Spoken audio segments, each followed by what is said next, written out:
Young man, it's been so heavy for you. You must have felt so alone. That anguish and pain, I should have known. With such a heavy burden,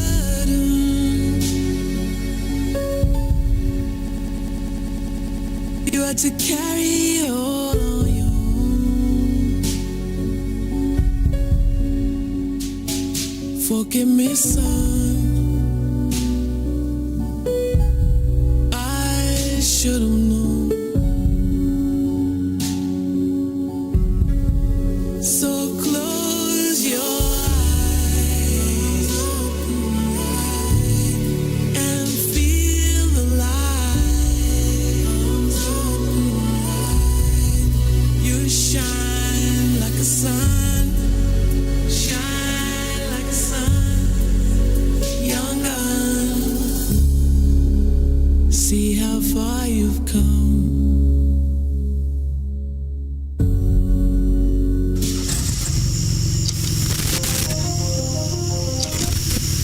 It's like so contagious disease.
Boo.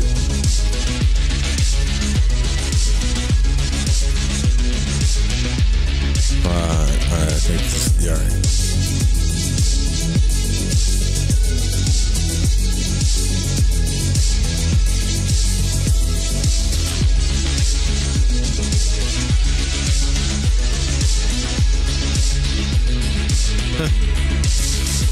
Yep. Let's get this luge party started.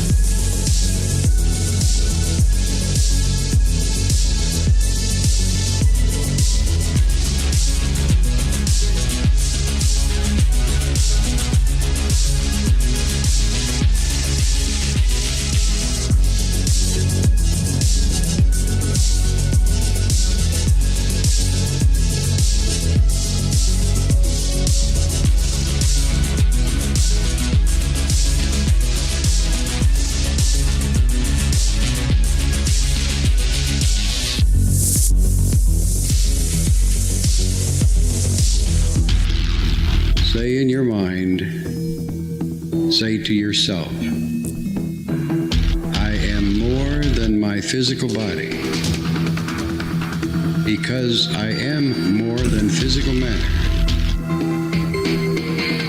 I can perceive that which is greater than the physical world. I deeply desire to expand, to experience, to know, to understand, to control, to use such greater energies and energy systems as may be beneficial and constructive to me and to those who follow me. I deeply desire the help and and cooperation, the assistance, the understanding of those individuals whose wisdom, development, and experience are equal to or greater than my own. I ask their guidance and protection from any influence or any source that might provide me with less than my stated desires. Do not know all the answers to the questions about reality. Do not claim to know the ultimate truth about fire. I seek that which has been made hidden. As a part of a family amongst lords of consciousness.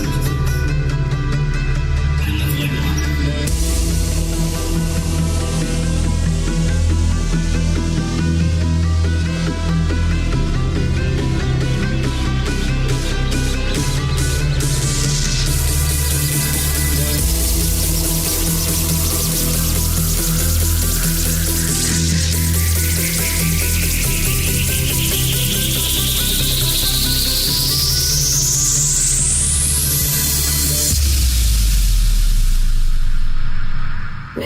Welcome to Lighting the Void. Broadcasting live from a shack on a hill in the Mossy Creek bottoms of Cane Creek, Arkansas. This is Lighting the Void live here on Fringe.fm. That is www.fringe.fm. Also on YouTube, Lighting the Void YouTube. And it's October the 1st. We've arrived, getting closer to Halloween and that Halloween special. I'm ready, man. Actually, like I said yesterday, I don't want it to. I think everything should just reset after October the 31st. We should have a reset, and there should be nothing after that. Like, just skip straight into springtime, if that's even possible. I wish that was possible, but it's not. Unfortunately, it's not. So we're going to continue our far journeys here tonight. Good evening, Jenny. Good evening, Ari, Wolf, and lurkers, whoever's lurking here or on the radio station. I'm hoping that I'm not doubling up on the station. I'll have to check that here in a minute. But either way, last night we left off on kind of a crazy, I don't know, seemed like a sad note. We learned a little bit about the Loosh Garden and what that is. And then I think Robert Monroe got really depressed after that because, according to what happened last night, this rote that his friend BB gave him showed him the beginnings of life and that it was nothing. In the end, that at least that rote itself, it was nothing but in the end a Loosh Garden. So we're going to continue on and see what happens after this. So I'm sure Robert Monroe at this point in the story is a little bit depressed. Again, remember, he will say things like inspect, click, MJ, bang. He doesn't say bang. I'm just coming up with words now, but just all kinds of different nonverbal communication words. And that's because in the out-of-body experience, when he speaks to these beings, sometimes you can't see them.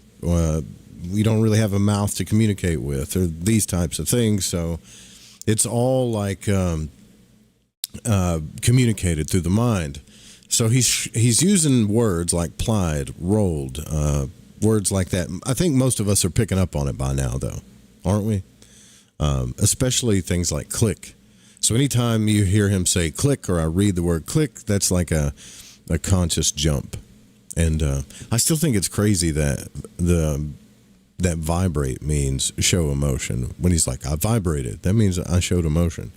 We also have Flying Bryce in the live Discord, and I've given roles in the Discord to some people that if you wanted to jump into the show, the live show via Discord, you now have that possibility. I did have it open, and it was like a Wild Wild West show in there. So now you have to have the role. But if you have the role, feel free to jump in during the live show and interrupt me, step on me, tell me what you think. I need the feedback. What's up, Sudi? What's a slot though? I don't know. Did I spell something wrong? I probably spelled something wrong. Okay. So let's get this thing on. Let's go. Shock treatment. I mean, why not? Like, let's have a little fun tonight. Let's talk about loosh, you know? I mean, the government's shutting down for a little while, so the government may shut down. They may be going at each other, but we're going to broadcast all through the night. By the way, I did get up late last night in the middle of a dream, broadcasted for about 20 minutes live on the Fringe FM. So those of you that had tuned into the radio station or kept it on heard what I was saying there, but it will not be repeated here on YouTube. Keep it turned on. Keep me turned on, and I'll try to do the same for you. All right. This one's called shock treatment. Wait, what? Hold on, let me... Going in and out of slots or something. Yeah, he was talking about slots yesterday. Yeah, he was. Something like that. Yeah. Okay. I won't shoot the messenger. Shock treatment. It took me several months to adjust to the loosh rote, or rote means program. Adjust, in quotations, is a very broad word to describe a complete cycle of shock, rejection, anger, depression, resignation, acceptance. My sequence paralleled remarkably the pattern others have discovered in studies as to human response when notified of approaching death from illness or injury. Something was dying in me. I had long realized that the God of my childhood did not exist, at least not in the form and substance envisioned by my enculturation. However, I had deeply accepted the concept of creator and created. I had but to look around me at the elaborate and intricate order of design of the symbiosis that made the whole process operate. The trees grew that grew plumb lines straight up if given the chance, that provided me and other oxygen breathers with what we need while we fed to them unknowingly for a long period our waste products, which they needed to exist. So the balance of the entire planet, whose outer filtering bands of energy permitted just the proper quantity and quality of sunlight so critical to biological growth, and of course, the food chain. The loosh rote explained everything very neatly. Most important, it explained the purpose or the reason for it all, the why of it. Well, I mean, did it? Like, did it? For real? I mean, it explained how loosh worked, but who was running the loosh farm? Didn't really explain it the way he's saying it. Not to me, it didn't, but anyways, so he goes on. This factor had long eluded me. The loosh answer was simple and obvious. The reason was there, in very prosaic fashion. We were indeed producing something of value. Loosh.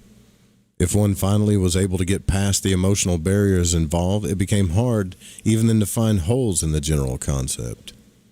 An explanation of total human behavior and history. That left the inspects. Were they the gardeners?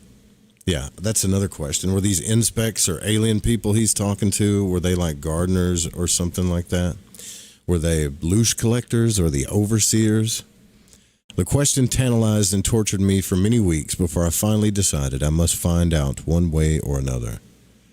On a particular night, after great difficulty in getting 2 cycles of sleep, I awoke with a start and lay quietly in bed. Evidently, my fear of what I might find was greater than I thought, and as I unhooked with difficulty from the physical body, then slipped out of the second body as it hovered, I scanned for the inspect homing signal, but there was none. This disconcerted me at first, but I was determined and foolhardy. I used the ident inspect, the total road I had on them, stretched out, focused, and let go. There was a quick, short sense of spinning movement, no impression of passing through the rings, then deep blackness, and I was motionless, nothing more. The percept was forming that the ident I had used wasn't enough. I might be at the gate to this inspect territory, but I didn't have the passport to enter. I'd never tried to go to them. They had always met me. I had no percept of their reality or state. Therefore, I had arrived only at the site of our meetings. And if I focused on it, what is that, dude? That's wigging me out. I can't tell if that's like a spider attacking me or something here on the microphone or what, but it's freaking me out. Like I feel like it's going to jump on my face and like bite me. Anyways, he's trying to get to the inspects. They're not there. He's in this blackness. But if I focused on, all of a sudden a warm vibration washed through me. Very good, Mr. Monroe. You are quite correct. Here they are. I began to relax somewhat. At least I'd gotten this far, and at least they didn't call me Ram. Well, and then they said, perhaps you would like it better if we use the ident by which we know you best. We believe you already are ready for it now. Ready for it. A name they know me best. What could that be? Ashanine. It's always some weird name people get, like when they're out of their, My real spiritual name is Ashanine. Ashanine. It was both familiar and strange. Again, that feeling of trying to recover from severe amnesia and the gentle patience of those trying to help me remember. But the louche. We are aware of the disturbance you have undergone. It was necessary that you experience this. It goes with the territory, as you put it. Well, then the louche wrote was real, and I began to flicker. It is the translation that is not real. The difficulty of placing earth and human values properly into perspectives and energies that are not of time and space is a factor very familiar to you. I turned inward, picking up the louche wrote. Louche, an energy generated by all organic life in varying degrees of purity, the clearest and most potent coming from humans, engendered by human activity which triggers emotion, the highest of such emotions being love. Is love louche? Love. Continue, Ashanine, the inspect said. But according to the rote, louche is thrown off when life ends its physical existence, when pain occurs, anger, hate. These can't be the same as love. And then the inspect said, how would you define love in your terms? Well, I knew that would be next in the order of things, and I couldn't come up with the answer. Throughout history, great minds and greater philosophers had given it a try, with only partial success, and I was none of these. I wouldn't even consider trying. And the inspect says, but you know it exists. Love is not an illusion. Well, I released the louche wrote and turned deeply inward, scanning. It was easier from this perspective, or perhaps it was the presence of the inspect energy. It presented itself much as a simultaneous mixture and sequence of musical chords and short melodies, only it wasn't sound, it was patterns and colors of light. Scattered among the clutter of harmony, dissonance, discord, excitement, fun, fear, and emotion, and beginning shortly after birth, I had the percept of occasional surges of white, first from my mother and father, then smaller flashes I was unable to identify as to source. I kept scanning through my early years for any slight glimmer of white originating in me that I put forth. And to my dismay, all I could find was one small white glow for an Airedale dog named Pete. I was certain that the girl in high school, what was her name? Not even a flicker either way. And the inspect says, most common misconception, early manifested survival drive. What did he jumped from a dog to the girl in high school? I kept scanning through my early years for any slight glimmer of white originating in me. All I could find was one small white glow from an Airedale dog named Pete. I was certain, and then he just jumps to this. I was certain that the girl in high school, what was her name? Couldn't even remember her name, not even a flicker. Anyways, so the inspect says that's a misconception. So I agreed. Yet I could understand why. The bright red and pink chords and urgent melody were impressive even from this viewpoint. No wonder an ignorant curl such as I would come up with the wrong percept. I went on through the mess that I was in, that was I in a fast-forward mode, and I could spot sure and solid white surges here and there of which I had then been unaware, and their reality depressed and saddened me, because I found no significant emission from me that was remotely similar. It was all coming in, and I took it and didn't respond. I finally cut it off, would go into it no further. I wasn't much of a louche producer. Too many other color chord patterns and melodies. Except for now. I knew some strong emissions and a few points were coming out of me. Did it take that long? And the inspect goes on to say, well, you understand waveforms all come from the same baseline, the colors and the white. The difference is frequency and amplitude. Well, I knew that they were doing, or what they were doing, and I appreciated it. My focus was being diverted from what I thought was unpleasant back into an abstract yet trunken roots position. Using the same stuff, interactive experience, one began to learn to express anger, pain, fear, and all the rest. And finally, hopefully, if you pass the course, a special energy waveform labeled love. Yeah, we don't really know what it is, and with my suspicion growing, how to really use it. I keep saying that all the time. Damn it, that we don't know what it is. It's the greatest mystery of all. We throw the word around like it's, any other word, but anyways, the inspect goes on, a carefully designed school of compressed learning. Well, to learn to be high quality louche love producers, I guess. The fact that human physical consciousness was, for the most part, totally unaware of being involved in the process may be an important ingredient itself. Precious few are cognizant of the non-physical agenda, at least overtly. It was getting pretty heavy for my cognizance, yet I began to get a very faint percept, elusive, but it was there. What would happen if the Guernsey cow did discover that her milk had value? What could she herself do with it if she didn't have a calf to feed it to? Could she save it? Could she spend it on more hay or protein vitamin blocks to lick? What if she then discovered man was taking the milk she produced? Rebel, refuse to deliver any more milk, maybe. Then she would no longer have a pasture in which to graze, protection from wild dogs, a bull when she needed it, and most of all, no barn to go where she could get relief from the pain. Without a sense of serial time, she forgets that the pain eases eventually. And perhaps even knowing she wouldn't care.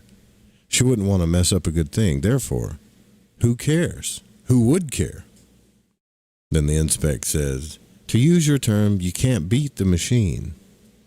Yeah, but it doesn't mean just because the machine exists and we can't beat it, though. That's pretty crazy to think that. Like, are we supposed to just say, yeah, we're like louche producing machines? So what? We don't know it, so who cares?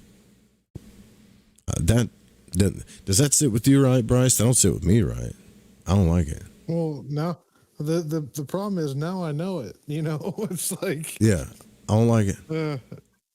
Yeah, if I was better off not knowing. And even this like inspect is saying, well, you can't beat the machine. Well, what about the love thing then? What is that? I say if we are loose, in my opinion, if we're just loose producing machines, then we should definitely rebel. We should start our own like Jedi thing or whatever and start rebelling against all this shit. Because it don't seem right. I don't want to be anybody's cattle. I don't like it. Anyways. How do you rebel? I don't know. Everybody, like the only way I can think of how to rebel would be everybody needs to start learning how the hell to get out of body. Like at the very least, like start learning how to get out of body. I mean, they say that like all of us humans, according to this book, are nothing but like M-band noise anyways. So if we all started learning how to get out of body and teamed up on these some bitches, maybe we'd have a fighting chance in the astral realm or something. I don't know. I just don't want to lay down and take it. I'm not that kind of guy. It's like, oh, are you just using me? Cool. I've never been that kind of dude in any sense of the word. I don't like it. Doesn't seem right. Anyways, the percept was still there, faint, still to be explained or satisfied. What about those who do not beat the machine? There always have to be exceptions. No machine is perfect. Only one anomaly is needed to prove a statistic or create one. Are they carted off to be ground up into hamburger meat? And if so, is hamburger a sort of super louche or something entirely different? Is this also a part of the machine product, or is it rust that is scraped away and discarded? And the bull calves, what is their role? Never will be louche producers. It takes only one bull for every 50 cows, so there's a surplus. And why does he keep relating us to cows? He couldn't pick anything different, could he? In nature, the machine, really, left alone, there's a way that is automatically taken care of.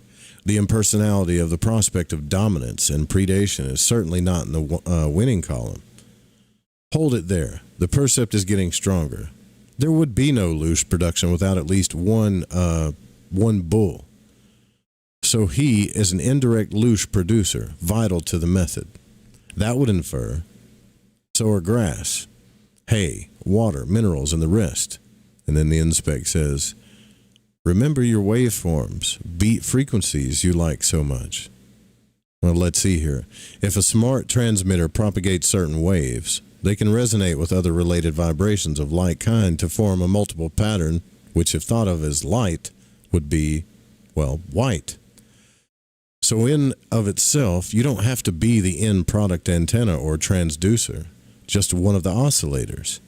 You may never display actual loose radiation, but you have a vital part in its production. Remembering the scan of my early years, I felt much better. And then the inspect says, well, then why are you disturbed? Well, the percept still itched inside me. They were right. What would I do with loosh or love if I had a large warehouse full of it? Hand it out? It would only come back with interest, and I would have to build another warehouse to hold the compounding, growing volume. The percept surged brightly. I guess he's starting to understand now. It was so obvious. Someone, somewhere, if I could... You are ready at this point, the inspect said. Ready to go somewhere, to meet someone? And in all of this, how do you fit in, my friend? If I had the courage to ask these... The inspect said, we are not someone, as you put it, nor are we from somewhere you indicate. Also, we are not the keepers of the garden of earth, nor the gardeners, nor do we collect and transfer human-developed loose energy elsewhere or when. We do not fit into any portion of the human compressed learning process. However, we have observed its generation and growth from its inception. We do participate when needed without interrupting the learning sequence. Such need is expressed when there is a blockage in the flow. Such participation ultimately serves a vital need for us. Sorry, if that's the best I can do for like a different voice. I just kind of like throw in a little nasally shit in there. Anyways, Robert goes, I had a need to ask the question, and the inspect said, somewhere is not the heaven of your history. It was created, as were all other systems.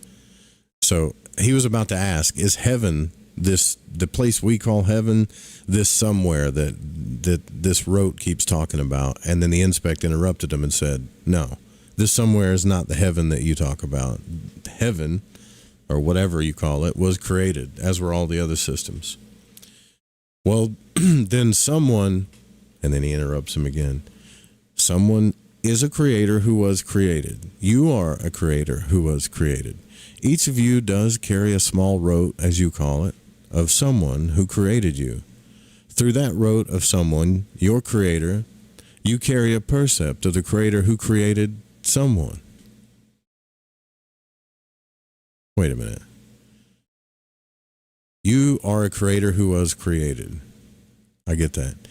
Each of you carries a small rote or program, as you call it, of someone who created you. Through that program of that someone, your creator, you carry a percept or an understanding of the creator who created someone. I don't understand the last part. Anyways, I turned inward. Even with this viewpoint, it was hard to set aside serial logic. The easy percept was how the multitude of distortions, misconceptions, misdirections came about. A little knowledge can be dangerous, and human creative imagination took over from there.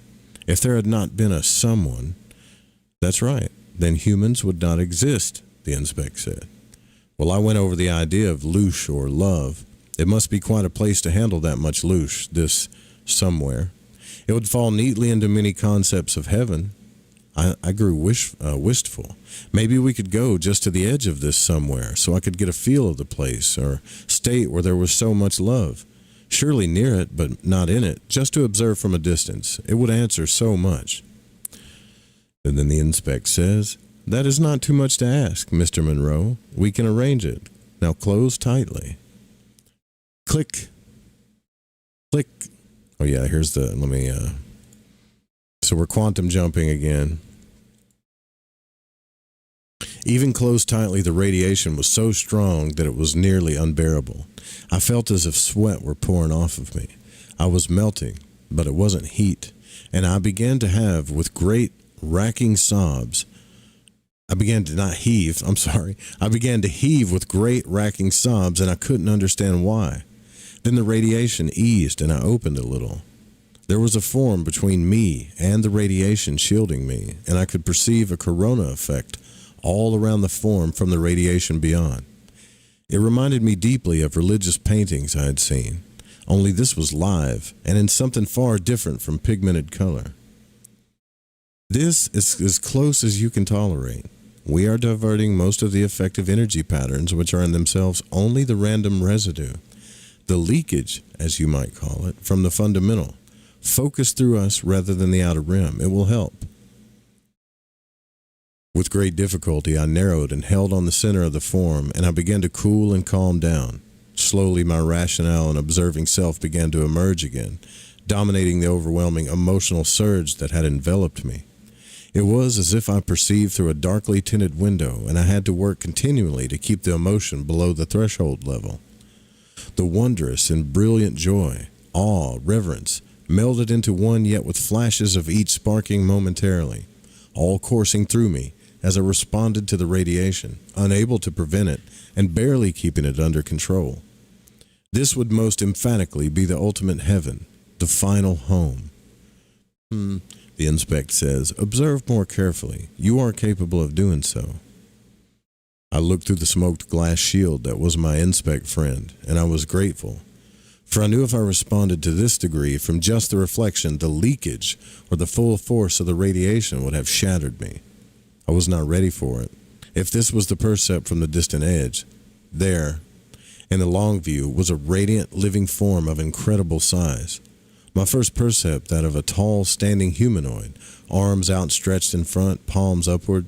But just as quickly, it was not. Instead, a shining globe, edges indistinct, and behind it another, identical in appearance, and behind it another, a continuous cascade moving away into infinity beyond my perceptibility. From each came numberless beams or rays, some huge in their diameter, others no wider than a pinpoint, all uniform in size throughout their length and beyond my percept as to their destination, some of them moving past me so close that I felt I could reach out and touch one. Then the inspect said, would you like to do so? We will help you if needed. I hesitated. Then with warm assurance from the shielding inspect form, I stretched a part of me out cautiously and touched the smallest ray near me. And in an instant, the shock spread throughout all of what I thought I was, and I knew, and in knowing, knew that I would forget if I tried to remember, because what I was could not yet handle the reality of it.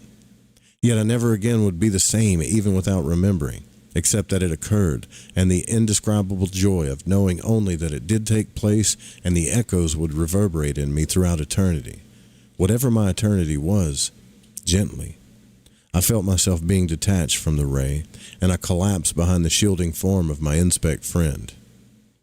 Friend? Inspect? I realized then how provincial my percepts were. I also realized how limited they were. The radiating globes, the rays emitted, and then the inspect butts into his thought. You responded very well for the initial exposure. Your human louche or love energy is transmuted into the center of what you perceive. From there, it is redirected into what you call rays, to the points where it is needed most. When you have progressed, we can guide you to one of the destinations so you can observe the results. Well, my percept was not strong enough to bring any flicker whatsoever as to what exposure to the full force of such rays might be. But my human curiosity wouldn't let the basic question go unanswered. Now that I had smoothed somewhat. The inspect goes on to say, it was created. It was always there. We have no percept of a beginning. Are you ready to return now? I turned inward and closed tightly. Click. We were back again in familiar blackness, only now it seemed empty and sterile. But the inspect energy was still beside me, Now I'd have to put together a new ident for them, if they could hold up so calmly under. Inspec will serve as well as any other, they said. But I couldn't let it alone. As shaken as I was, I knew I had to ask, because I had known they were greater. But how much greater now might be a depth? The inspector responds, we are created just as you are created. More than that, it is important that you obtain from your own percept and your own, how do you put it, time. You will find the reason for this. Suddenly, I felt a strong, urgent signal pulling at the back of me. I resisted at first, not wanting to leave, but the signal was persistent. With the warm pattern of understanding from my inspect friend, I turned and followed the signal. Instantly, I was hovering over my physical body. There below me was my second body. I slid into it easily, then into the physical. My right arm was tingling due to lack of circulation. I evidently had been lying on it at an angle. I flexed the arm several times, musing as I had so many times before. Suppose there were no signal to return. How long would I stay away? Would I never return? It was then lying there in the darkness, listening to the whippoorwill and the night crickets outside, the soft earth-scented breeze flowing into the open window, feeling the hot warmth of our little dog Steamboat sleeping contently against the soles of my feet, the even breathing of Nancy sleeping beside me, that I felt the wetness of my cheeks and a few remaining tears in my eyes. And I remembered. Not much, but I remembered. I sat up in bed, wanting to jump up and shout in incomprehensible joy. Steamboat raised his head and looked at me curiously, then dropped back. My wife shifted position as I sat up, then gradually resumed her even breathing rhythm. I would not wake her. She needed a rest and recharge. I lay back and remembered. Sometime before dawn, I too fell asleep. Okay, so it's not as bad as we thought. Huh? What's up, Dan? Right? It's not, Bryce, it's not as bad as we thought. I don't know. I just still don't understand what it is. You know what I'm saying? Some kind of like heavenly place he went and saw. Like these beings are like these. I'm just saying heavenly because we don't know any other word, but some kind of like joy, louche energy beings or something that they were created and created him. Like it's like he witnessed all the cascades of creation or something, you know. So Luce is like a force of creation as well, I guess. I guess because you're right. That like never answered the Luce question, did it? It really didn't. Shit, I wanted to know that too, but it didn't. It didn't answer that. I'd be curious to hear what like Wolf thinks about this, though. Yeah, this reminds me of a state that I would slip into while waiting to fall asleep. When you hear yourself recorded, what do you think of your own voice? When I hear myself recorded, I don't like listening to myself. We were talking about that last night after the show. I have no idea. What's up, Ain Soft? We're aspects of whatever creator created us. You are the God you seek. What's up, MJ? Dan Beard. I don't know, man. I don't...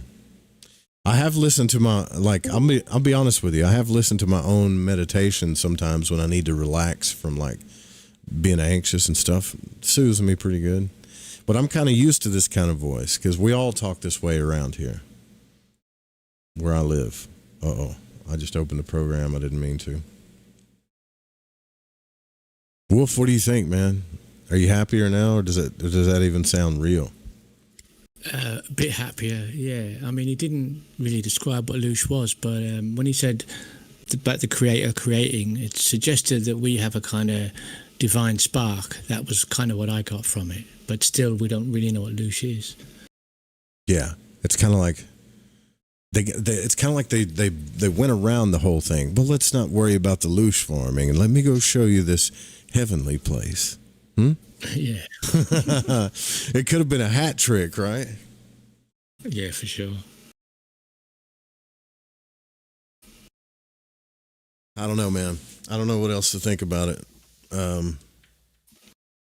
I think it's What's the Discord server name? It's blank on the video description. Maybe check the channel thing. I don't know why it's blank. It should just be Lighting the Void Radio. Try that. I'll have to fix that. Thanks for telling me that. Okay, well, I guess we're never going to know exactly what Loosh is. Maybe not. Maybe so. The next chapter is called One Easy Lesson. Did you read ahead, Wolf? Be honest. Did you read ahead? No. Okay. I'm right with you here. Cool. So here we go. I think we're gonna start off with a out of body experience right off the bat. So time 3:40 a.m. Awake, alert, rested, relaxed, unhooked easily from the physical, slid out of the second immediately, and waited for a signal. There was none. So I let go and let the total self take over. There was the usual blur of movement, not too extensive, and I had the ident of BB close by me. Remember, AA and BB are his buddies, right? My percept of him was totally different. He was tightly closed and dulled. The thin outer haze of the intermediate area made him even less distinguishable. I tried to smooth casually. Hey, old buddy, what's up? BB opened slightly. Oh, hello, Ram. I had it you would be pulling skips back to KT95. Actually, Robert said that. I had it you would be pulling skips back to KT95. He dulled. Well, sure. I smoothed very gently. Anything I can do for you? No. He started to close. I'm just hanging around. He had the set of someone who had lost his best friend, which was exactly the case from his perspective, and partially so from another. Partially in that the same AA, when he finally emerged, would be the fundamental, with the unique variegation learned from the inhuman experience permanently interwoven and overlaid throughout the being that he had become. It could be construed as a loss if BB did not accept the change or expected only the stasis of KT95 that had been AA. Long story short there, AA, the other buddy, got lost in the human experience and was BB's buddy. And BB's kind of sad because he's lost and addicted to the human life and probably might not ever be KT95 kind of being again or whatever that is, whatever the hell KT95 is. So Monroe goes on to say, I tried another approach. Well, you just can't stand here forever. BB blanked. Forever? What's that? I flickered. It's a human expression. He vibrated. I want nothing to do with that human action. I put it to him hard and straight. Look, you're going to have to get some kind of road about human. If you don't, you won't know your friend AA when he comes out. You won't have any ident on him whatsoever. BB vibrated. Sure I will. You don't lose things like that. Well, it won't be the same. Pick up your rote when you tried to pull him out. Even then, you had trouble with his ident. I guarantee you that's just the small part of it. He was only on his way in. He was just getting started. He turned inward and closed. I suddenly got the percept that I had done it again. What would I do with him? He wasn't a stray cat or a dog I could take back, feed, and find a home for. It was ludicrous. Fix him up with a human body, maybe? How could I do that? And he certainly wasn't going to join the line and go human via the entry station. Can you learn to swim without getting in the water and getting wet? I tried to ease out of it gracefully. Well, maybe it's best that you pull a skip and go back to KT95. Let it go at that. BB opened slightly. I did. Went and came back. I waited. I wasn't going to get in deeper if I could help it. I knew he would go on, and he did. There was a hole, and the hole was empty. You ever been like that? I replied. Yeah, I've been there. It'll stay empty because it's designed for one curl. No other will fit it. Will fit in. AA was one smart curl. You can believe it. Too smart for his own good. Look what it got him. I applied again. Well, it happens. I was about to turn and disengage as carefully as I could, but I was too late. I had the strong percept that he would come to some solution and it would involve me. And I was too right. He had lighted very brightly. You can do it. Do what? Feed me rotes about humans. Then I'd be ready for him. I flickered. I wouldn't even know where to start. Well, then show me how it works. How am I going to do that? You'd have to be inhuman. No, I wouldn't, BB cut in quickly. You move around without a physical body. Well, yeah, but you and me, we had a hook right from the start, Ram. Like old friends, I got a solid ident on you. So you be my tour guide, quick and short. How about it? I smoothed. What's it like being human in one easy lesson?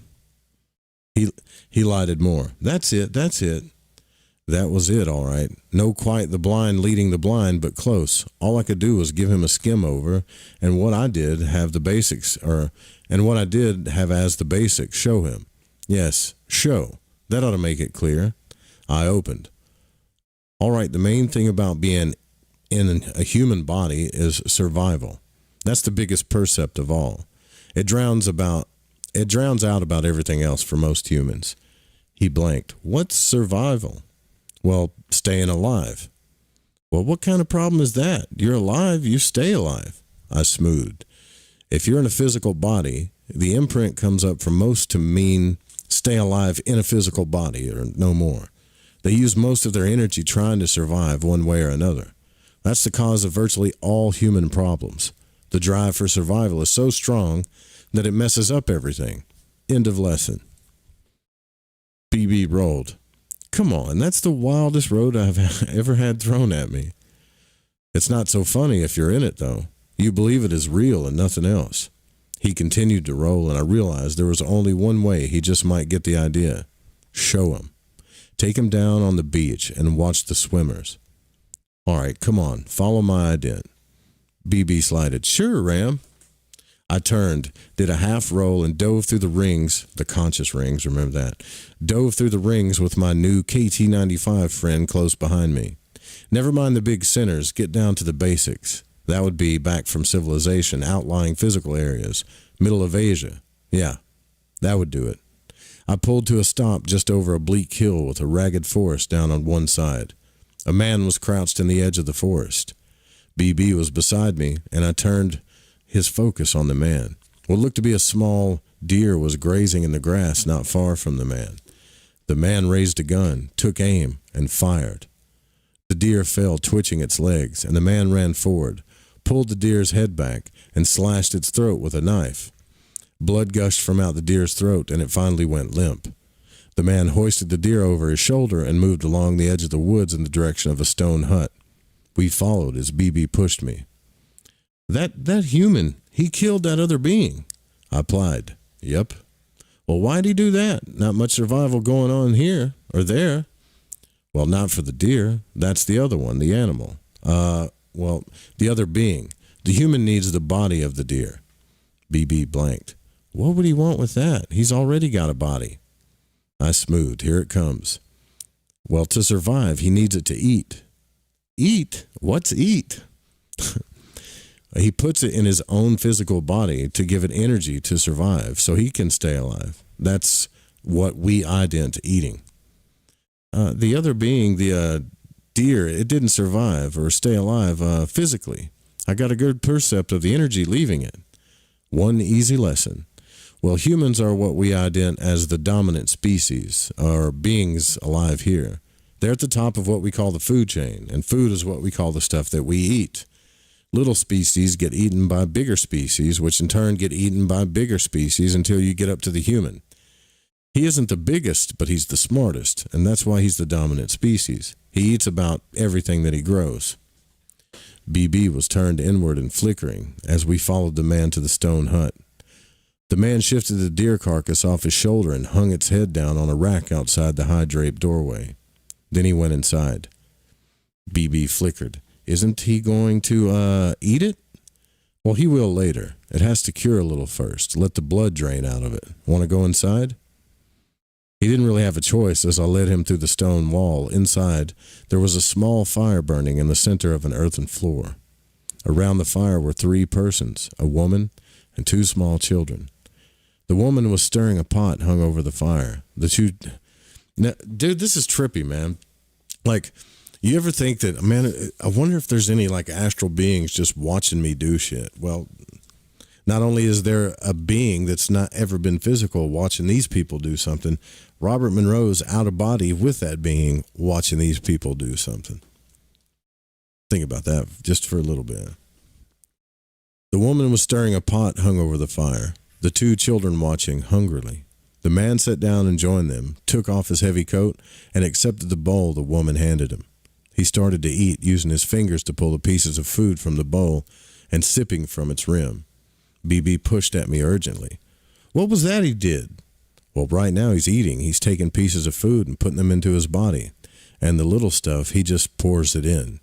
Yeah, I got that, Percept. It was before he slipped off part of his body. I blanked, then lighted. No, that was his coat. It's not his body. It's a piece of stuff he puts on to keep warm. That's the next thing in the survival need, to keep your physical body so it's warm enough or cool enough to protect it from getting hurt. That's the reason for the cabin, the hut we're in now. It helps protect the physical body. And the fire, the radiation in the middle there, that helps them keep warm. I had the percept that BB was focused as one would be fascinated by a cobra weaving its hooded head directly in front of your face. I focused on him, trying to determine exactly what and how much of the scene was penetrating him as a real rote. How do you explain warm and cold, or such simple things as cooking, fire, or constant attention and servicing a physical body requires to one who has never been in one? Then BB was pushing at me again. Hey, Ram. He was vibrating strongly. He's killing that other one. I turned. The man had moved the woman back from the fire and pushed her to the ground. He was on top of her, his body holding her down, arms around her tightly, hers around him. Her long, rough dress was thrown up over her hips, and they were writhing violently. Her open legs locked around his waist. The two children were eating from the bowl. Damn, he's doing it right there in front of the kids, isn't he? Like he don't even care. Totally unconcerned. Not being the voyeur type, I could be quite clinical. I smoothed. He's not killing her. They're reproducing. What? They're putting their two energies together to form a third. They're making copies of themselves, like the smaller two there that are eaten by the fire. I'm sure they made those two. Well, why would they do that? It's the biggest part of the survival stuff. Make a copy of yourself and keep on living in your copy. It's basic in all living species, not just humans. The road is that you reproduce first before you get around to eating cold or warm, whatever.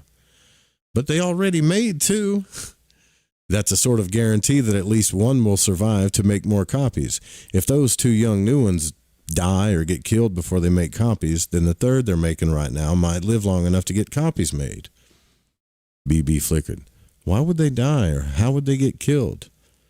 Well, that's one of the problems of physical life. It's easier to die or get killed than it is to live. The strong survival drive is needed to achieve balance. That produces other problems, too. Well, what problems? BB said. Well, get to them along the way. We'll get to them along the way. The other problems. He focused on the couple below, who by now had completed their sexual act and were back eating before the fire. Well, I guess, if they don't care if the kids are watching, then I'm sure they don't mind that there's astral beings watching either. God knows what year this is, The two big ones are not the same.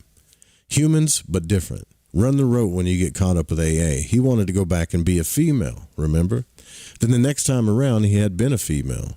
Humans are either male or female, and it takes a male and a female to reproduce or to make a copy. BB turned inward then opened. Well, which are you? Well, I'm male. You ever been a female? I don't have any road on it, so I guess not. He opened more. Nothing like this in KT-95. Never had a percept like it to make a copy of yourself. This is fascinating.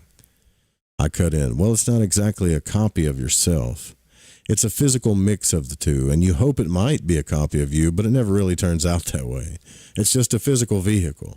The curl who enters it might be a total stranger. BB rolled. Don't get concerned, Ram. I'm not that fascinated. I get a percept that stronger curls than you have been caught into being human. He smoothed. At this point, I don't get any part of the survival stuff. That would be way too much for me. The eating, I can adjust to. The warm and the cool. If they can do it, I can do it. The reproducing, copy making, that would be fun. Make a big game of it. I couldn't hold back. Famous last words. Come on. He blanked. No percept on that one. Last words? I turned, went through the wall. Sure that BB was following, I honed in on one place that I knew would give him a strong road on how distortion could accumulate. Ident, New York, center of Manhattan. Start with West 42nd Street. The movement was quite short, and we came to a sidewalk level. The usual evening human composites were crowding one another, jostling, strolling, hurrying, and loitering. The eateries, the old movie houses, overplugging undergone, X-rated pornos on their marquees, the gimmick and the gut shops, record stores blasting it out, the car and the truck traffic filling the street. It hadn't really changed in 30 years, only more of the same. Yeah, this would show it. BB was in the middle of the passing parade, unnecessarily ducking and trying to avoid bumping into people. I steered him over to the curb out of the rush and crush. He flickered. Where'd they all come from?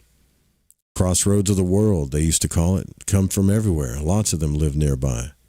Why do they come here to this place? BB asked. Oh, I smoothed. The percept is you can find anything you want here in New York. BB vibrated. Still doesn't come out new to me, even down in it. It's just the ident, that's all. But they're doing the same thing as the man back there by the woods, every one of them. Trying to survive, doing anything to keep alive. BB flickered. I don't get the same percept, and the M-band noise is shaking me up too much. The scratchy stuff in the band, it's the worst. Never got that before anywhere. Where's it all coming from? Remember, M-band noise is everybody's thoughts and all their shit, like everywhere, you know. Oh, I forgot to tell you guys. I'll tell you guys later about that thing I was going to tell you yesterday. I totally forgot. I smoothed. Close a little. That'll make it easier. The noise is coming from us humans. The scratchy stuff that screeches so much, I finally figured out, is their emotions. Emotions? I won't try to give you a percept on it. You have to be a human to experience that. It's the next biggest problem after the survival drive. Makes humans do things they really don't want to do. He flickered, half open. Why do they make all that noise? I plied. They don't know they're doing it. He turned inward, closed, then he opened slightly. You're human. How come you don't make M-band noise like that? I do. I just have it under control for the moment. Back in the physical, I blow it all over the place, I'm sure. BB opened and smoothed. All right. If you can take it, so can I. Now, what about this survival stuff? I spun a slow 360. Within a short time distance from this spot, you can get all of your survival needs taken care of and more. As much as you want, any kind you want, whenever you want. You ident it, and you got it. BB flickered. All the food to eat. Yep, from the hamburger joint over there to the top of that tower over in the distance, go in and they will supply you. The warm and the cool, the hut to stay in, the stuff you put on your body. All here. How about making copies, reproducing? I rolled. Well, I suppose you could get that too if you looked hard enough. Most of it here is doing the action without making any copies. BB blanked. Well, why would you want to do it if you're not making copies? I flickered. My percept has it that the survival imprint was so strong it wanted to make sure each species took the trouble to reproduce. So the act of doing it was made to be fun. He blanked again. Fun? Those back there didn't act like they were having fun. I plied. You have to be human to get that percept. It can't be handed out in a road either. Anyway, you can satisfy that part of the survival drive too as much as you want. BB lighted brightly. Well, that's... then what's all the mix-up about? It's all under control. Humans get what they want. There's plenty of it. Each curl soaks it up and goes back where he came from. I turned inward and closed. This was turning into a hard lesson for me, not him. I was pretty sure it wouldn't work. And it wasn't. How do I convey to him the fact that all humans have to spend most of their waking hours working one way or another just to survive? That humans want the same thing and kill each other to get it? That they get so involved in surviving they don't even know when to stop or when they have enough? The human form big clubs they call nations and try to destroy other nations who think that they threaten their survival. And the whole thing occupies their thoughts and actions so deeply they forget completely in any other existence but physical human. You're leaking again, Ram, BB cut in. You got it right. I wouldn't get a percept on any of it. Or BB said, you got it right. I wouldn't get a percept on any of it. What's this work stuff? You mean humans kill and eat each other? What do you mean they forget? I did the best I could. Work is what humans do to get money. Energy to pay or give to other humans so that humans will give them what they want to satisfy their survival needs. Money, energy, huh? Must be pretty strong stuff. I have no idea on it. Well, you wouldn't. Only humans have it, and it's strictly physical. Won't work anywhere except on physical Earth and with other humans. Worse than that, each group of humans or nations, the big clubs, those are big clubs. We have a game like that in KT95, BB said. Yeah, the big clubs of humans. Each has its own type of money energy, and they trade money. BB smoothed. So if I want a deer to eat or a hut to be in, a cover for my body to be in, I got to give money energy to get it? You work, you pay, and you get. He focused on the cars moving by. How about those covers? Can you get them for money energy too? Yeah, that's all it takes. Well, that's too messed up for me, BB smoothed completely. If I had to be human, I would stay away from all the rest of it and just hang around making copies and let it go at that. What's so funny? I was rolling hard and couldn't keep closed. He blanked. That takes money energy too? I replied, well, in one way or another. So BB's saying if he had to be a human, he'd just have sex all his life, I guess. Suddenly, I felt an urgent signal to return to my physical body, loud and clear. I tried to resist it and worked to get BB's attention at the same time. I had to go back, but I couldn't leave him where he was, and he wouldn't know how to get out, but the signal was too strong and I couldn't help myself. I began to move away slowly, and as I resisted, then accelerating quickly as I decided to go back and see what the problem was and return as fast as I could. I reached the second, slipped in fast, and pulled into the physical body. I sat up in bed and looked around. Everything seemed normal. No full bladder, no tingle in my arm or my leg from poor circulation. No aches or pains. Must have been external. Phone ringing, jet aircraft overhead, whatever it wasn't important. I immediately remembered BB, and I had the thought of him standing bewildered on the curb at 42nd Street and Broadway. I'd went through a quick relaxation to try to get out of body, but I was too keyed up. I couldn't hold it together. On about the 6th try, I fell asleep. It's even hard for him to get out of body sometimes. He tried 6 times and didn't even do it. He just fell asleep there. When I awakened, it was morning. I thought of trying to get out and help BB, but it was the wrong time for me. I spent the day in my typical pattern, with BB flashing in and out of my consciousness. This was a case where I was 100% responsible, and I knew it. Finally, late in the afternoon, I felt tired enough to relax and went up to the lab, entered, and locked the door. I set up some sound signals and went into the booth. I lay back on the waterbed, put on the headphones, and almost immediately started to relax. The rest was easy. I detached from the physical body, rolled out of the second body, started to reach, and stopped. There was a form directly in front of me. Hey, Ram, where are you going? I'm sorry, I'm trying to laugh. This dude's funny. I vibrated. How did you get here? BB was very smooth. Well, when you started to pull that short skip, I just followed your ident. I wasn't going to stay in all that M-band noise if you didn't. Much better here. Well, I should hope so. Your survival must be strong. You got more than one hut. I flickered. This is not a hut. It's where we work. I got a solid percept of you coming out of the physical body there. That's yours? I vibrated. Certainly, that body's mine. I don't go into other people's bodies. Well, that's not necessarily true, is it, Robert Monroe? You did go into some other dude's body in the last book, didn't he? Wolf? Is he lying here? Yeah, I thought that too. When he said he went into that other dude's being in the first book, that was a body, wasn't it? Or was it? Yeah, it was a body. He's bullshitting. And his wife. Yeah, yeah, his wife, the dude's wife. I vibrated. Certainly it's mine. I don't go into other people's bodies. Well, why not? BB said. I flickered. Well, it's against the rules. Well, what rules? Well, I don't know. It doesn't, the percept is you just don't do it. I don't think I could if I wanted to.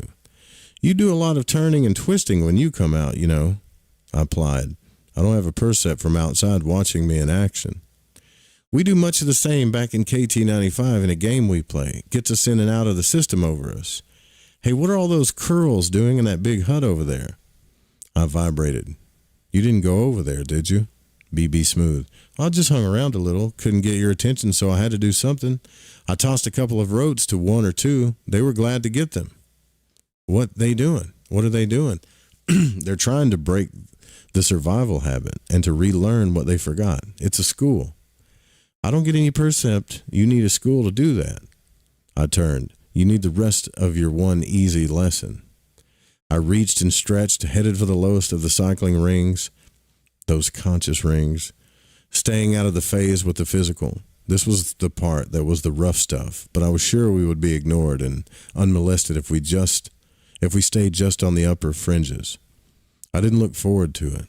For purposes of comparison, I used the same 42nd Street ident in New York. It was a short run, and we came out 50 feet over the street. BB was beside me. He smoothed. Back here again? No difference except a big mass more of humans. Focus on the ones that you perceive best. BB opened, and evidently the change in the superimposed mass was apparent to him. The man rushing out from the curb to flag a taxi and running through it, and stopping bewildered as car after car passed through the space he seemed to occupy. The thin young male in long hair who looked to be no more than 18 trying to get the attention of the young group leaning against a parked car, asking for a hit from the joint being passed around, but unable to get their attention because they can't see or hear him.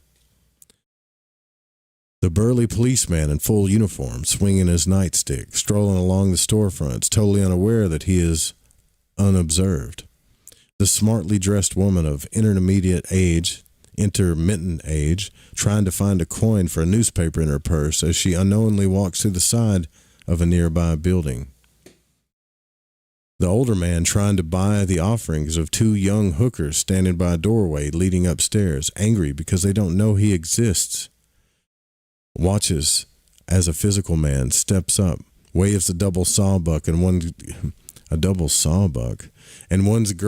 girl's face as she turns and leads him up the stairs, the first man following. The old woman walking slowly along the street, oblivious to everything around her, reaching down occasionally to the sidewalk and attempting to pick up a half-smoked cigarette snipe, but her hands pass right through it. The dark-skinned man standing defiantly in the middle of the passing crowds, intense hate on his face and knife in hand, slashing through each passerby without realizing he's not damaging or hurting anyone. The unshaven old man at the open bar across the street trying to pick up and toss down every drink set in front of a customer, then climbing on a customer's back to try to get the taste and effect of the drink as the customer feels it, unnoticed to no avail. I turned to BB. Had enough? Oh man. So he's seeing all these astral forms, like, I don't know, either they don't know they're dead or they know they're dead and they're trying to, like he's got one astral dead guy trying to have sleep with hookers, another one walking into buildings, another one trying to get drinks. That freaking sounds scary to me. I hope this is why, if this is true, right, what he's talking about right here, this is the exact reason why we should be practicing getting out of body and expanding our consciousness. Because if you are so focused on your physical life, which is a mere 70 years that goes by like nothing, and then you die and you think this physical reality is everything, you're going to probably end up like one of those cats, pissed off, slinging a knife in a crowd or trying to get a drink or something. You know what I mean? All of us that are right here, you, me, I think that when we die, we'll know the game. If all of this is true, we'll be like, oh yeah, I know this. There's no way I can get that drink. All right, how about this? If all of this was real, before I continue, would you stick around Earth, Wolf? Or Bryce? Would you guys stay here? I don't know if I would. I was thinking about that the other day, and it would be hard to. It would be hard to not want to come back. Yeah. Yeah, it would be, it'd be hard. It definitely would, right? Because, you're right, because of, it's hard to explain, but it'd be very difficult to not want to come back and experience it again. Yeah, maybe but get a second run at it, you know? if you were, what I mean is like if you were in your astral body like this after you died, would you be like hanging around trying to have the human experience, or would you move on and say, let's do it again? I'd probably try to recycle as fast as possible. Instead That's of what I'm like, saying. It'd be hard. you Yeah, know, that's what I meant by it'd be hard not to want to come back. right. I mean, maybe some of them are they're tied by loved ones and things like that. Maybe they watch and wait until those loved ones pass, you know. And maybe those astral forms are just echoes of lives that were once lived, or maybe they're people asleep that are just dreaming. You know what I mean? They might still be alive. Yeah, that's true. I didn't think about that. I'd be trying to find the recycle center. Where do I start? Where do I get? How do I get back in? You know, I'd probably hang around and play a little, try to get people's attention, mess around a little bit, and then recycle again. But the catch is and you is when you come back you forget it all over again, right? So it's not like you get to start over again with the same knowledge. You have to, or with the knowledge you have. You have to. Yeah, true. Yeah. But I think the more you go through like the conscious stuff, the more you start remembering it, right? Like the people on the outer bands of existence that he was talking about, you know, those outer rings. Like you just, like you may, you'll forget. You'll be a baby. You'll be a kid again, but it won't be too long before you'll be back in the mystery of things, exploring consciousness again, and then you'll start remembering stuff, maybe, you know, intuitively. Anyways, onward, right? I turned to BB. Have you had enough? He flickered strongly. Well, what's the matter with them? They've died physically and they don't know it. All they remember is human physical existence, and they're trying to hang on. That's all they got, they think. Well, can't you give them a different percept? I smoothed. If you mean me, I have to help when I get into that run. There are others who make a career of it. BB blanked. Career? Well, I mean, that's all they do. They try to get attention of such humans. Would you like to get a percept of an extreme distortion of the survival drive? He flickered. Sure, lead on. I knew he was shaken, but I had to push him all the way. And then I could be positive he would appreciate the outer rings. I reached, homed on ident's sexual pile, and stretched. Uh-oh. He's taking BB to that sexual parasite pile. After a short movement, we stopped. We were less than 10 feet away. Beside me, BB focused blank and closed. I waited, and he finally opened again slightly. I focused away from the pile of writhing human forms and half closed. It was about all I could take. BB vibrated weakly. What happened to them? They died physically, and they at least know they're different. Not responsible, they think, so they're letting it all hang out. But what are they doing like that? They have no interest in anything but reproducing. Not to make copies, but just the act of reproducing. That's all they know, and that's all they care about. They keep trying but get no satisfaction because it takes place in a physical body the way they know it. And they don't have a physical body. BB attempted to focus again and turned away. Let's get out of here. I wanted his rote to be absolutely real. Are you convinced? Yeah, let's go. He took BB to that pile, man. I reached and stretched outward, positive he was close behind me, moved slowly outward. We passed through the density of steel gray forms who were neither here nor there, barely conscious and waiting for something to happen. And it would, all positive. Very little in-band noise there. I eased up to stop in the center of the next innermost ring. There were forms all around us, very human. Each was aware and active in a tight circle that included only their own rote. BB nudged me. Well, why are you stopping here? The noise is still pretty heavy. I opened. There's a big difference. These know they no longer have physical bodies. But not much more. Focus in on a couple and you'll get a percept. BB turned and faced a woman who seemed to be walking in slow motion in one place. She appeared middle-aged, overweight, tears running down her face. I'm sorry, Mommy didn't mean to leave you, baby doll, but she just couldn't help it, but I'm coming back. I'm coming back to help you just as soon as I can. I'm coming back somehow. I That's what the form was saying. I indicated a man who looked to be in his 60s, pacing back and forth rapidly, pounding his fist in the palm of his other hand. And BB refocused. Damn, damn, damn. Just when I had it all set up to go out and enjoy myself. Damn it. Now she'll spend it all on clothes and trips everywhere, and I'm left out. Got to get back somehow. Got to get what's coming to me. Damn it. Damn. So that's another dude who's pissed that he died, and now his wife's going to spend all his money. We turned in the direction of a man who appeared to be sitting down, intermediate age, slowly shaking his head from side to side, staring blindly. I never got a chance to tell her. I didn't mean to beat her up. I was drunk. That's all. What a hell of a note. What am I going to do now? I knew that turn in the road was coming. There's got to be something I can do. A thin young girl in blue jeans attracted our attention, hands on her hips. She was looking around defiantly. Shit. Is that all there is to dying? I don't see any gods or angels. I knew it. Shit. We moved carefully around the various animate human forms, singled out another, a man of middle age, gray-haired, standing looking at the haze, arms folded. Well, I did the best I could. I left them money in the bank. House is in good shape. Insurance will take care of the mortgage. Right front tire on the station wagon needs replacing. Hope Ben will take care of the contract on the Holmes deal. Company's going to miss me. Would have enjoyed one more dinner at Luigi's. Never get seafood like that again.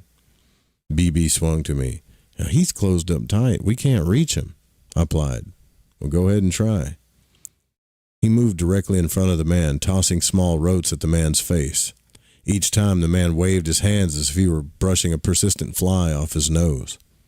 Other than that, there was no response. BB finally gave up and followed as I turned and moved outward to the haze of the ring. It was hard for me to accept now that I had once been as deeply focused in HTSI.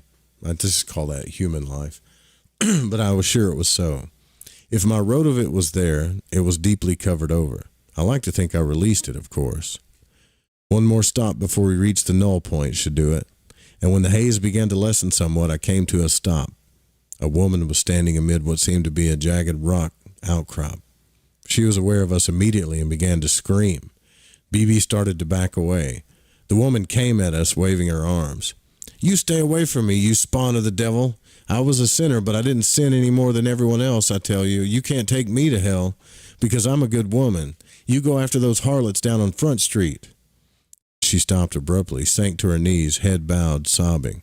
Please don't take me to hell, please. I just want to be with my daughter. She's around here somewhere. She was so good. She couldn't help dying before me. I know she didn't go to hell. Please, please. I did what I could. Don't worry, your daughter was good. If you just rest quietly, she'll come and find you. Think of her. Sit quietly and just think of her. And she'll find you. What was her name? The woman's sobbing eased, but her head remained bowed and she was unable to think clearly. I did get a percept. Claire will find you very soon.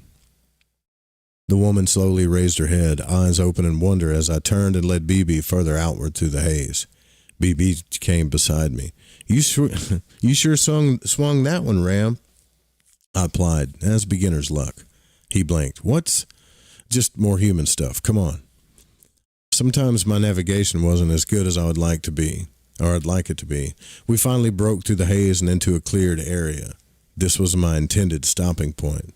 To the right, the surf of a white-capped blue ocean crashed regularly against a rocky shore. Overhead, the sky was a lighter blue with no clouds, and in front of us, a simple log cabin. And behind the cabin rose a forested mountain.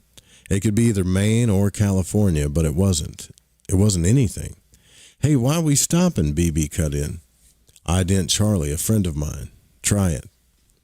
He did, and I knew what was happening. All I was perceiving suddenly came into BB, the ocean, the shore, the cabin, the sky, and the mountain. He flickered. Are we back on your Earth? I smoothed. Nope, Charlie made it. BB blanked. Charlie made it.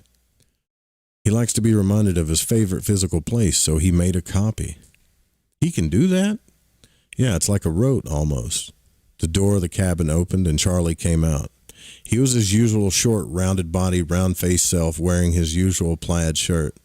His hair was dark and straight this time instead of his usual tight blonde curls. He approached, and we shook hands. Well, Robert, I see you got out again. Hi, Charlie. What happened to your hair? Charlie flickered. I got a new friend. She likes it straight and brown, so I changed it. She's in the cabin. Want to meet her? We just stopped by for a minute. Next time, maybe. He looked in BB's direction. You got somebody with you? I smoothed. Yeah, a friend. He stared intently. Well, I can just barely see the edges of something. Say hello to BB.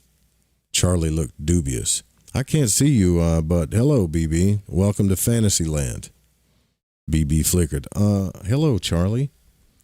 Surprise crossed Charlie's face. I heard him, but I can't see him. BB rolled a little. I get you fine, Charlie. Charlie turned to me. You taught him the out-of-body routine. Now you have a traveling companion. That's great. I smoothed. Not exactly, Charlie. You see, well, you'll have to teach him to fine-tune a little better, Robert. I can't even get a clear outline. Just something like a heat distortion on the desert. You still hear me, BB? BB must have pulled a percept from Charlie, who was wide open. Loud and clear, Charlie. 0 level plus or minus 3 dB. Charlie looked pleased. Hey, that's my language, BB. At least I hear you. Say, how do you like what I've done here? Took some doing to get the ocean waves to hit the rocks accurately. I tell you, hey, Robert, you like the sunsets? Watch this one. We turned and looked over the ocean. Slowly, the light blue sky darkened and flares of red, orange, and yellow melded together on the horizon. Layers of clouds appeared which added perspective and texture to the scene. The edges of the clouds took on rose and mauve hues. It reminded me of Oahu in Hawaii. Charlie turned to me. How's that for a first draft? I explained to BB. You know, Charlie was an electronics engineer in his last physical life. I thought I was pretty good, Charlie said. That was nothing compared to what you can do here. What's your field, BB? You work with Robert? BB flickered. I'm from KT95. Charlie looked puzzled. KT95, that's a new one on me. Where's that company located? I decided to give it to him straight. He's not from Earth, Charlie. He isn't even human. He looked taken aback, but only for a moment. Now, come on, you're not going to start that kind of talk again. I laughed. He's for real, Charlie. He turned to where he perceived BB stood. Well, Robert has been feeding me all these wild ideas about other worlds, energy fields. We know nothing about that type of thing. I can go along with him as to possible intelligent life on other planets somewhere beyond our solar system, but that's not what he means. Human life, even operating the way I am now, I can handle that too. So he got you to help him pull a fast one on Charlie. You put yourself a little out of sync to make yourself look hazy and whammo. Robert has himself a super being. BB flickered. No, Charlie, I didn't. Okay, I can go along with a gas as good as the next one, he chuckled. Where did you say you're from? KT95, Charlie, BB smoothed. It's different from here. I bet it is, he laughed. Well, what do you do there? I mean, you personally. I play games, BB said. Well, what kind of games? Well, they're hard to explain, but I can show you one. Charlie smiled. Okay, show me. I'm a Missouri boy. I cut in. I don't think you should, BB. We don't have enough time. Charlie laughed hard. Had to bail him out, huh, Robert? You should have coached him more. I suppose, BB, you've come to Earth to save us humans from ourselves. Stop the nukes from going off or something like that. BB blanked. No. We're on this tour of TSI and just visiting, that is. That's all. Then just where is KT95 you say you come from? BB flickered. Just pull a couple of long skips that way. Charlie turned to me, grinning.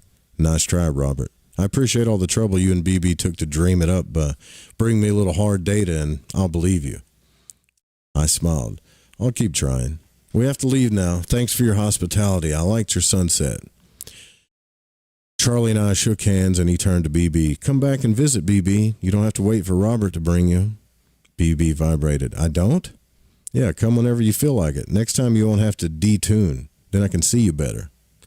By the way, I put in, you decided yet about your next physical life? He shrugged. I'm still thinking about it. I'm in no hurry. That's good. Be selective next time. That I will. I smoothed. Take care, Charlie. We lifted outward and soon we were back in the haze and I could tell from the change in texture when we passed the null point, and from here on out, things would change rapidly. The question was where to drop in next. BB was tight beside me, and I knew he was trying to sort out the solid shots of rote he was receiving. I tried to get a percept of the impact on him, but he was closed too tightly. But I didn't really need a percept. Charlie had impressed him, and here was another human being, albeit without a physical body for the moment, that he could relate to easily. And after the mess in the lower rings, here was Charlie, who seemed perfectly normal, who knew how to do things or play in ways that were new and exciting to BB, and a being who had a sense of humor much as he did. Only one small problem. Charlie wouldn't believe BB existed if he had the real rote. I decided we were deep enough into the outer ring, so without an ident, I pulled to an easy stop. The haze was less dense, and the shape of buildings, irregularly spaced, began to take form. Each of a suitable distance from another, each different in design, either extremely or slightly. Many seemed to be constructed of stone. Most were equipped with spires, steeples, domes, or towers in various configurations. Some had elaborate stained glass circular windows. We moved down near the front of the nearest building, and as we did, a woman emerged from the front door and descended with wide steps. When she reached the last step, she looked up and stopped short. There was no fear in her eyes, just uncertainty. I decided to set her straight. We don't bite. She responded immediately. I didn't expect you to. I was trying to decide where to refer you. We have so many committees. You don't act like a newcomer. I smiled. Now we're just visiting. Our minister says there is no such person as a visitor here, she replied confidently. You wouldn't have found us if you didn't have our faith. It's really a right to be a newcomer. I'll take you to Thelma. She's in charge of our welcoming committee. I smiled. No thanks. Just the same, we're only passing through. She looked puzzled. You keep using we. Do you think you're more than one person? We have a class on multiple personalities that you can attend. Dr. Frankel conducts it. BB cut in. Why can't she perceive me, Ram? Charlie did. She smiled at me. What did you say? Your name is Percy Ram Charles? Not exactly, I answered. It was interesting.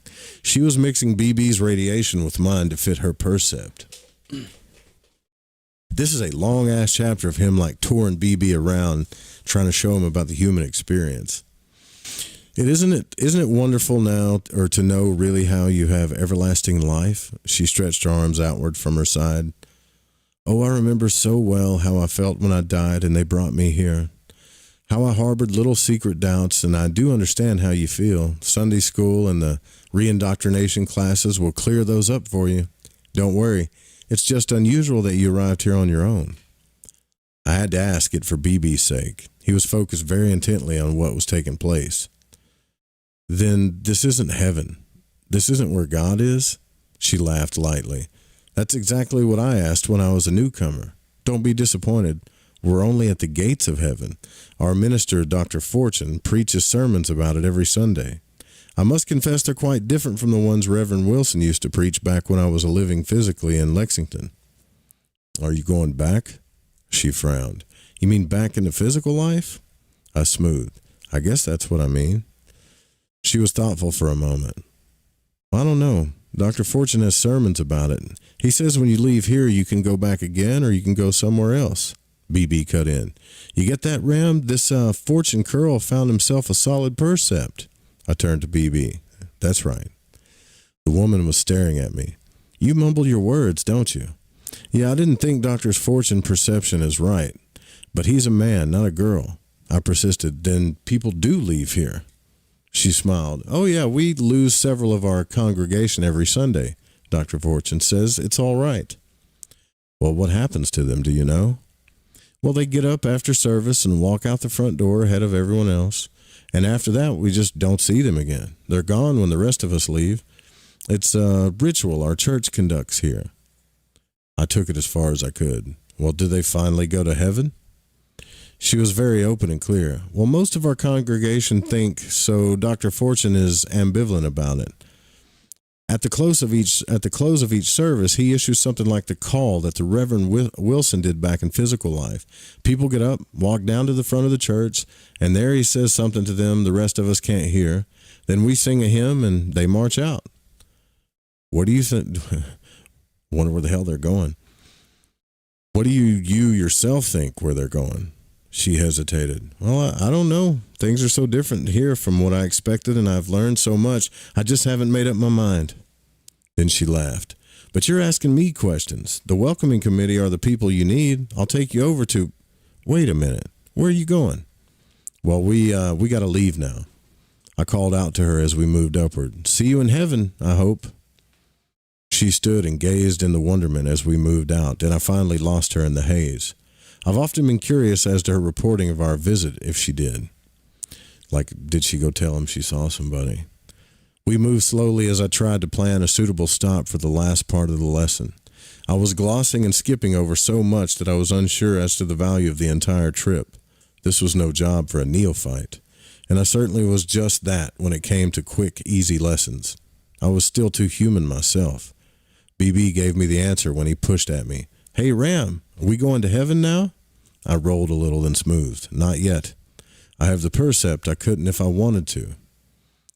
Then how about where there are humans who will toss a few rotes with me, not you? This is supposed to be my lesson, and all I do is just hang around. You know what I mean? Let's go back to Charlie. I didn't reply, but the percept flared brightly, and I began moving rapidly.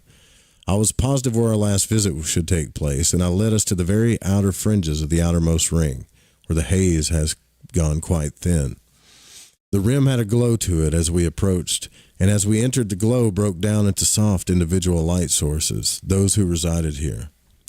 These were the teachers, the helpers, the so-called guides of the inner rings, all on temporary but dedicated duty.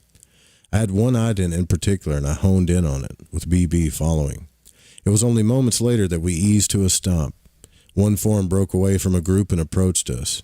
It was only slightly humanoid in shape, glowing softly. I opened. I took you at your word, Bill. We've come visiting. The form smoothed. We were expecting you, Bob, and this is your friend from KT95. Welcome, BB. BB flickered. Hello. It was no surprise that Bill was aware of BB and the whole sequence of events. I sometimes get the dim percept that my entire adventure, including this one, had been neatly planned from the beginning. Thus, I let Bill and BB get it together, and they did. BB began it. You're human like Ram here. Bill rolled a little. I have a solid mass of human rote, BB. I've been through the mill, as it were. But at this point, I don't have a physical body as Bob does. You want a rote from me? What I am and that stuff? That's not necessary. I have a fine percept of you. Your friend AA in KT95. What I would like is your percept of the human experience with your one easy lesson. BB flickered. It's not too solid. You sure you want it? Bill smoothed. Just as it is. Yeah, well, it's the wildest bunch of games inside of games, with rules on top of rules that get so mixed up you don't have any percept of all which games you're playing. Then they get so busy playing so many games they forget it's a game, and the whole thing, even why they're playing it and how they got it to start. That's very well put, BB. Why I couldn't take the rote, I got just what I got, the real rote. Go back to KT95 and feel it out one after the other. Each part is a game, and keep those curls back there skipping so fast as they would spin out. I'm sure you could. BB flickered. But there's some missing parts, and the game isn't any game without it. Bill was very smooth. Such as? Well, how do you keep score? Who does the keeping? Good questions. BB vibrated. Where's the fun? Why play a game if you don't have fun playing it? All those humans in there, I didn't get a percept of just one having fun. Bill replied. They do part of the time, and some not, but many most of the time, and very few all of the time, but they're hard to find. Your broad percept missed these fine edges. BB flickered. There's one other thing. Yes? Bill asked. This other part that messes up the M-band so badly, the scratchy stuff. Ram called it emotion. I don't have the least percept of that. He puts it, I have to be a human. Well, emotion is the points, the score of the game. BB blanked, and I waited for Bill to lay this one out. I would like to know, too. Bill went on, well, emotion is what makes the game seem so wild, but it is the game. The one game in which all other games are played. The others feed score to the big game in the form of emotional energy. The big game is to control and develop this emotional energy to its most effective condition, which is vaguely set up by us humans as love, until we graduate. The more we score, the more fun it becomes. And most of us here, where you are now, we spend our energy going in to help other humans. However, and whenever we can, to improve their score, and so have more fun. BB turned inward and closed. Finally, he opened again. Bill? Bill replied, yes, BB. BB flickered. I don't have any percept of this emotion and love energy stuff. Not a single skim. Bill vibrated gently. Of course you do. BB blanked. I do? Why are you here now? Why did you take the trouble to come back from KT95? Why have you been hanging around? Why did you want to go through this one easy lesson with Bob? Why not just go back to KT95 and play some games? BB blanked completely, then slowly turned inward and closed tightly. There wasn't the slightest radiation or movement in him that I could perceive. Bill reached out gently, but BB gave no response. I'd never been present when anything remotely like this had happened to anyone non-physical, except those in the stunned-out ring right after the physical death, and I hadn't ever watched the start of the condition in that case. I began to vibrate, and Bill opened gently. You'd better go back now. We'll take care of him. I vibrated more. Will he be all right? It's a big rote he's absorbing. The fact that he's never been human makes it different, but he'll be fine. I began to think that I should never have taken BB on that tour. When Bill cut in, hey, Bob, I was the one who gave him the rote that put him down. He's in the equivalent of what we used to call shock. Head back now. Your energy's weakening. We'll take good care of BB. He'll recover. I turned reluctantly, did half a roll, dove down, following the ident of my physical body. I was relaxed and sure because there was no better help for BB than Bill and his friends, except perhaps the inspecs, and the line between the two was very, very thin. I picked up the second body and re-entered the physical body without incident. Everything was calm and normal, except that I forgot to check the clock. I kept thinking about the thin line in the weeks and the months that followed. Damn, dude, that was the longest chapter I read so far. This can't be real, though. I mean, that's a lot of detailed information. It's almost like watching Scrooged. What's that movie? Is it Scrooged? Have you seen that movie, Bryce or Wolf? Scrooged. It's Christmas Carol. Yeah. That's it. A Christmas Carol. Yeah, Christmas Carol. It's almost like Bob is taking BB around trying to teach him about being human and all of these different examples. And they ran into humans. They ran into people having sex. They ran into all kinds of crazy stuff. Then showed him all these astral people that have died but don't know they're dead. And then some lady that knows they're dead, but they're reenacting like this church thing.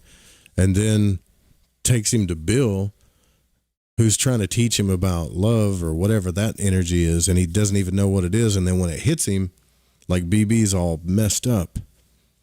It's just weird, man. It's all like... It almost seems to me like, for some odd reason, Bob is a more advanced form of consciousness than BB, you know? Yeah. Well, in certain senses, he is. Yeah, yeah. He understands more. Damn. It's just weird, man. What do you think, Wolf? I can't believe it. That was long. Yeah, BB, he does seem kind of like adolescent, doesn't he? As BB, opposed to yeah. Bob. I don't know. It's all over the place, isn't it? It's just hard to make head or tail of it, really, isn't it? Don't watch that. They all sound like addicts. This is trippy. Poor BB. I feel sorry for the guy, man. You know? I do. I feel like he's like a little kid, like a little kid energy, you know, and then Bob's hitting him with all this human shit, and it messed him all up, you know? Not to mention, yeah. I think what Bill was asking him is like, yeah, you know about love. Why are you doing all this? Why are you going through such an extent to learn about what human is? And if you think about it, it's because AA is lost in this human thing, and he wants him back. I think what Bill's trying to say is you're here because of love, you know? If anything's going to mess you up, it's definitely love. Yeah, that's for sure, right? All right. Man, I got to take just like a really quick break. We'll come back and finish up this like chat. I don't think I can read another chapter. We're like an hour and 45 minutes in it, maybe. Yeah.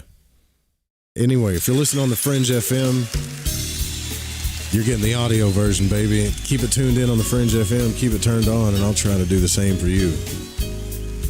Be right back. God, I've got to go to the restroom. Yeah, for sure.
Lemon-flavored acid rain, the deadly pollutant with that fresh lemony smell. So the next time someone tells you to name your poison, you have a choice, lemon-flavored or regular unscented. This portion of the show is being brought to you by Honest Ed's Automobile Emporium, featuring Honest Ed's unconditional guarantee. If you can find a car dealer anywhere in this county who will sell you a car cheaper than we'll sell the same car, simply bring a copy of the bona fide written offer signed by that dealer's sales manager, and we'll personally convince that dealer to raise his price to match ours.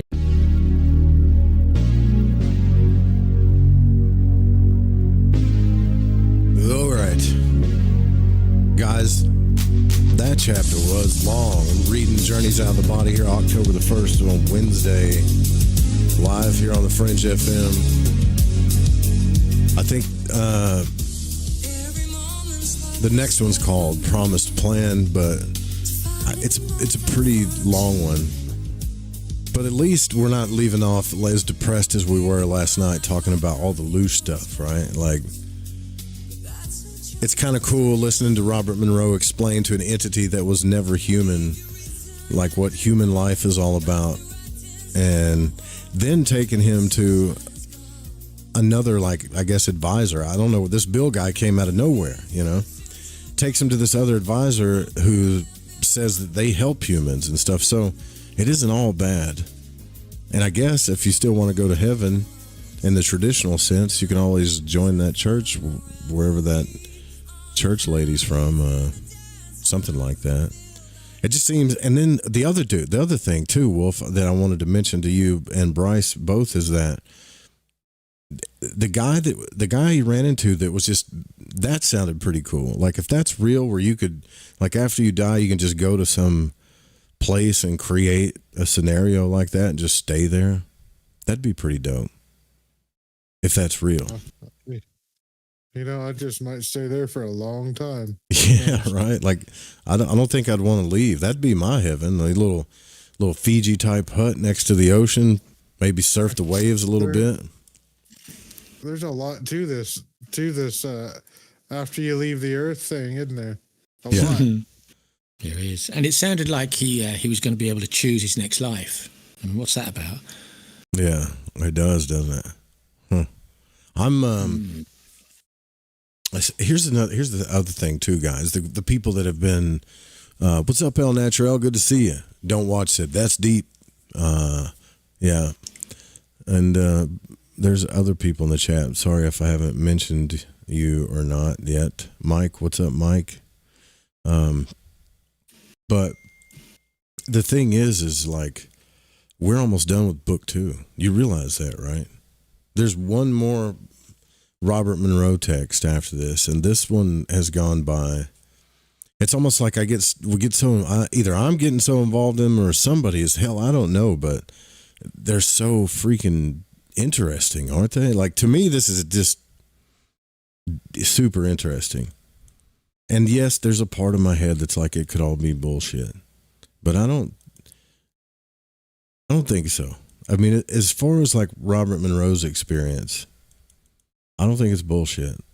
I think he experienced this in some form or fashion and is sharing it with us. Does it mean that it's all real? There's only one way to know that answer. Is to do it yourself, to explore consciousness yourself. Will we ever be able to do it at this level? I don't know. Depends on how many years we got left. I mean, I feel like I'd have to dedicate the rest of my life, which I don't mind. I really don't mind. But I'd love to dedicate the rest of my life to exploring consciousness. Not saying I don't want to live. I love living. I love it. We all love living. But during the times that my sleep times and other times, I would just love to be able to do this, man. Just to see, you know. But I think Robert Monroe made his whole life centered around conscious exploring, and he did it. He created that life for himself. And interestingly enough, he was an entrepreneur in his past and had many failed businesses, actually. So it wasn't until he even got into his 40s, I want to say late 30s, maybe 40s or something like that, until his businesses started taking off, and then he kind of made the Monroe Institute. So it was in the last kind of segment of his life that he got to do all this stuff. This thing happened to him, and now he's out of his body showing other entities that have never been human how to be human, or what being human's about. Anyways, looking forward to the Halloween special coming up on October the 31st.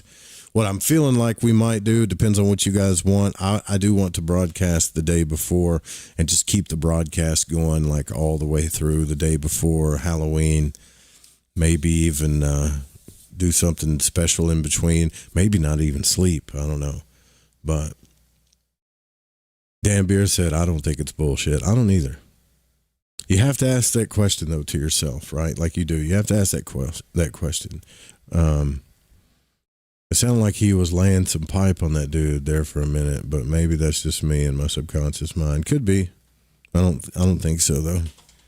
Any last opinions, man? What do you guys think before we roll out of here? What's the most interesting part of that whole thing for you guys?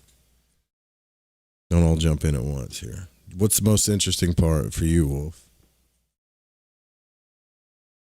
And maybe the guy at the end of the ring who was able to be some sort of teacher, you know, how he fitted into it, how Monroe got to meet him. I mean, it's all interesting, isn't it? So yeah, it's fascinating.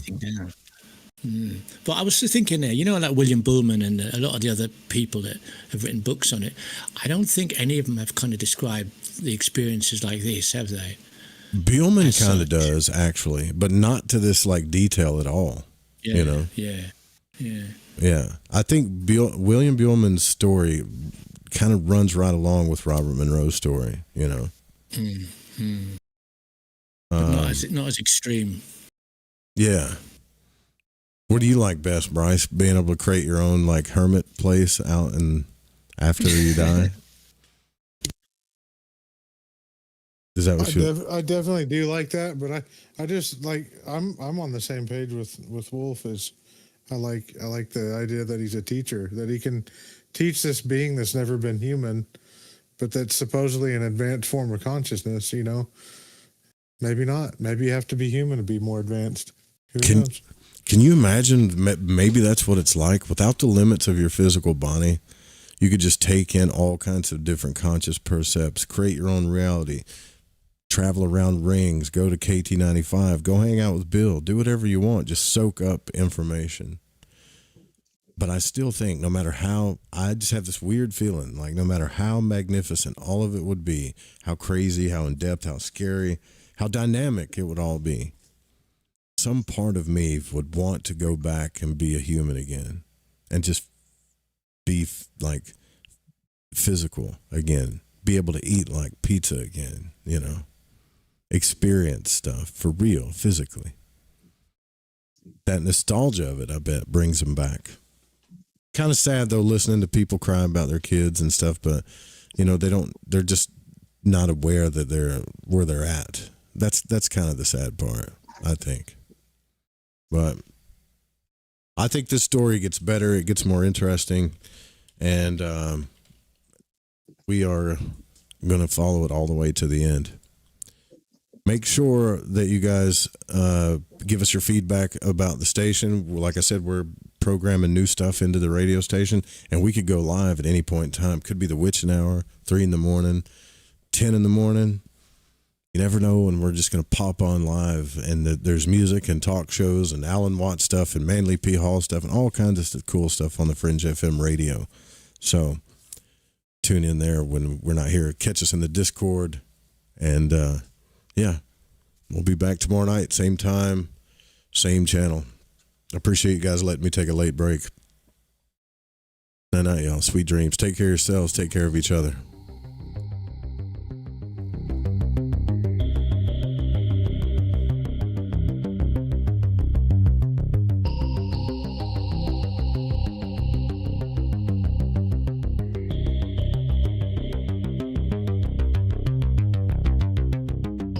Tombstones climbing up the sky to claim the boredom and the whine of the radiator, to freeze the fates that intertwine, unresolved and undefined in this echo chamber.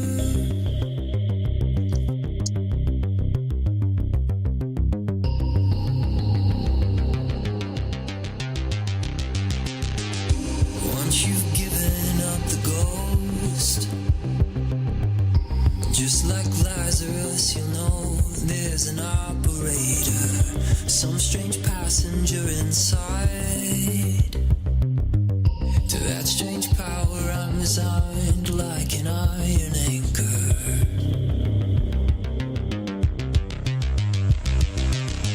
I'm just a ghost in your stereo, the fading memory of a shipwreck in the undertow. You're just a lost song I wrote, and I'm just a ghost in your stereo.